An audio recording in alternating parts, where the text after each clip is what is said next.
the Vikings, in kind of a shocking move, trade Za'Darius Smith to the Browns. It was originally reported for 2 fifth-rounders. Now, apparently, it is an equivalent to just a 4th-round pick.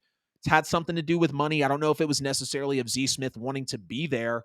But, Bryson, are you shocked that the Vikings did this with Za'Darius Smith, who, in my opinion, is a very good player? I mean, he's a B+, if not an A- pass rusher, especially when you take a look at his numbers. Oh, it stunned me when you consider what Minnesota that the defense was the weakness of their roster last year. Right. I think they were like what the 31st pass defense in the NFL, which is stunning that they won 13 games. A lot of that was close games, and with everything that was going on with that. But no, but when you look at this Minnesota team, they add Brian Flores as their defensive coordinator, which I thought was a fantastic move. And now you trade away one of your better pass rushers for, like you said, now a 4th-round pick. And the thing that people got to realize with draft picks are unknown commodities. Like, I understand if it's the first pick or if it's a top 5, top 10 pick, but overwhelmingly, when we're talking about draft picks, especially if it's a 4th-rounder, you don't know what that guy's going to be. Like, Right. you don't know who that's going to be for another, 11 months. And then you're trading again, all I can figure, as you mentioned, it's got to be something involving his contract. But again, this is a double-digit sack guy, a guy who had, some big-time years in, I think it was Baltimore and then Green Bay, then Minnesota.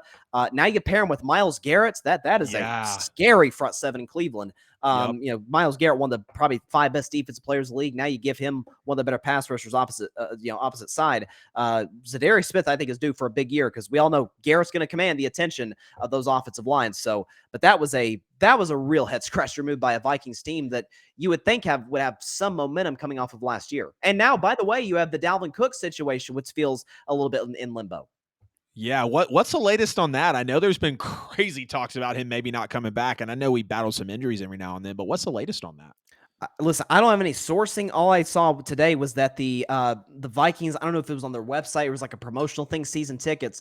They had Alexander Madison on their promotional thing instead of Dalvin Cook. It's like, okay, they know something that we don't, putting basically the backup in Ooh, as opposed to Dalvin Cook. So, yeah. is this a guy, Damn. what's his market look like? Is there a team that needs a running back? Who knows? But it looks like they're potentially going to be without 2 of their biggest contributors for last year. So again, another reason that I think the Vikings are going to take a step back this year. Wow. Yeah. The Za'Darius Smith one was shocking for me. I almost didn't believe the report. I was kind of dumbfounded to know that Dalvin Cook could have been moved on from them.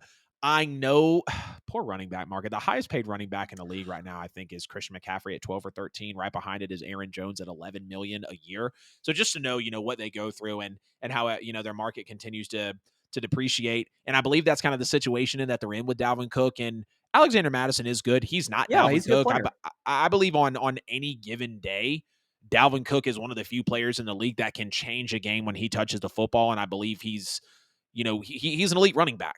Not I believe, I know he's an elite running back. And we've all seen what he can do. So for them to know that, Adam Thielen left, who at one point was the best wide receiver in the NFL. Yeah. I know that clearly he's fallen off, but they supplement well with Jordan Addison. So that's an upgrade. I love that they get TJ Hawkinson from the Lions. I was kind of confused there. But then you send out Za'Darius Smith, who we'll, get in a little more about him in a second. And then you also are, Lord, man, I'm just fumbling over these players right now. And then you have the speculation of Dalvin Cook as well, potentially getting out of the building. And I hate to see it for a Vikings team that, just a couple years back, their roster was loaded. The only question mark was quarterback, but Kirk can perform, and unfortunately, I know due to experience in some of those big games. So we can just see how the Vikings just not long ago really had a Super Bowl caliber roster. It was just a question of if coaching and the quarterback play could get them there. I am shocked, though, like you mentioned, that the Vikings did this with Za'Darius Smith being a very good player. You look at some of his PFF stats, 82 overall grade, 7th in the NFL in forced fumbles with 3 last year. He had 10 sacks last year. And outside of 2021, he's averaged 12 sacks a season for the last 3 years. I believe he dealt with that injury last year. He had 10 sacks last year. I think 13 and a half the year before and maybe 12 and a half the year before that. So he's put in his time and definitely knows how to perform in this league. But the Browns continue to beef up that defense. I love the front 7. And you look at some of their stats last year, 20th in points per game and defensive rush yards per game. They were 5th in pass yards per game, but about middle of the pack in total yards per game.